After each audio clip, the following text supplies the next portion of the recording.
Welcome to Arhi Studio. फाजिल बरेलवी रहमतुल्लाह ने पीर और मुरीद के हुकूक पे लिखा। आला हज़रत ने शर्तें बयान की मुरीद किसका होना है, शराइत। फरमाया सबसे पहले 4 शर्तें देखो फिर बैत करना।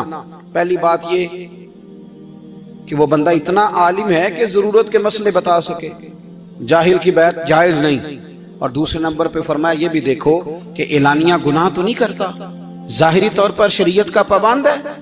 तीसरे नंबर पर ये देखो उसका सिलसिला मुत्तसिल है, बाकायदा किसी से मुरीद हुआ है, सिलसिला ऊपर तक सही चल रहा है। और फरमाया चौथा ये जरूर याद रखना कि खलीफा मजाज हो, किसी शेख कामिल ने उसे इजाजत भी अपनी मर्जी से ना बन के बैठ गया हो कि मुझे तवीज मिल गए हैं, ये ना हो। फरमाया इन चीजों को देखो और फिर पूरी पाबंदियां लगाई।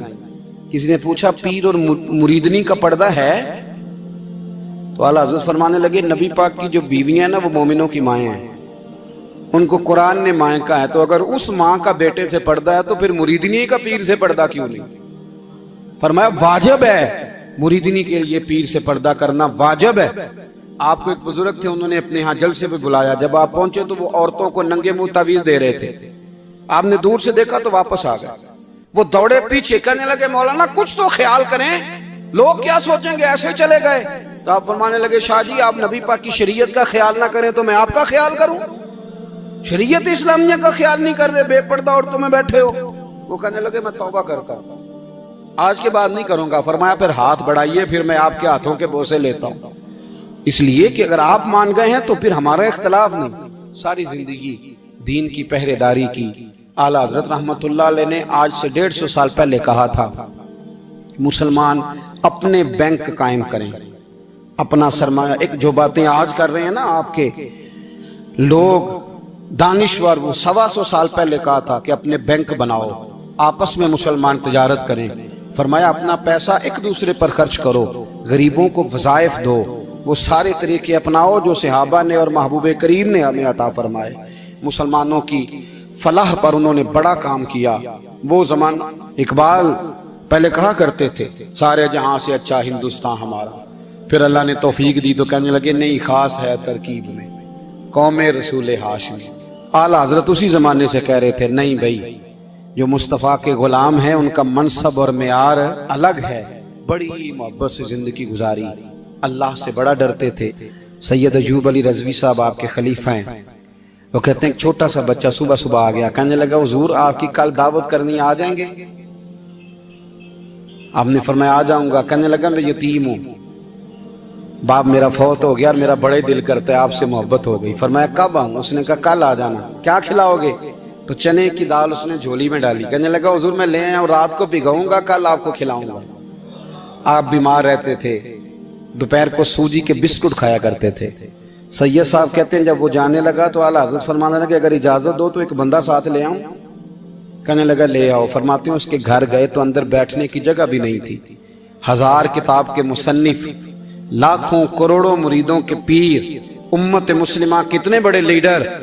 कहते हैं उसने ना बाहर गली के बाहर दरवाजे के बाहर चटाई बिछा दी। कहने लगा हुजूर अंदर जगह नहीं है, मेरी अम्मा है और आप औरतों से बड़ा पर्दा करते हैं। आला हज़रत बाहर बैठ गए जमीन, इसको कहते हैं लाजपाल पीर। बाहर बैठ गए, वो चने की दाल लाया और बाजरे की मोटी रोटियां। आपको तकलीफ रहती थी पेट में, आप वो चीजें इस्तेमाल नहीं करते थे, पर 1.5 रोटी खाई। खाने के बाद का जाए, कहने लगा नहीं मेरी अम्मा आग जला रही है, चाय पी के जाना। वो चाय आई, जो बंदा सड़क से गुजरता हुजूर जहां बैठने पर मैं जाओ काम करो, दावत हमारी है तुम्हारी नहीं, जाओ अपना काम करो। वहां बैठ के खाना खाया। जब वापस निकले तो उस बच्चे ने इजाजत दी जाइए।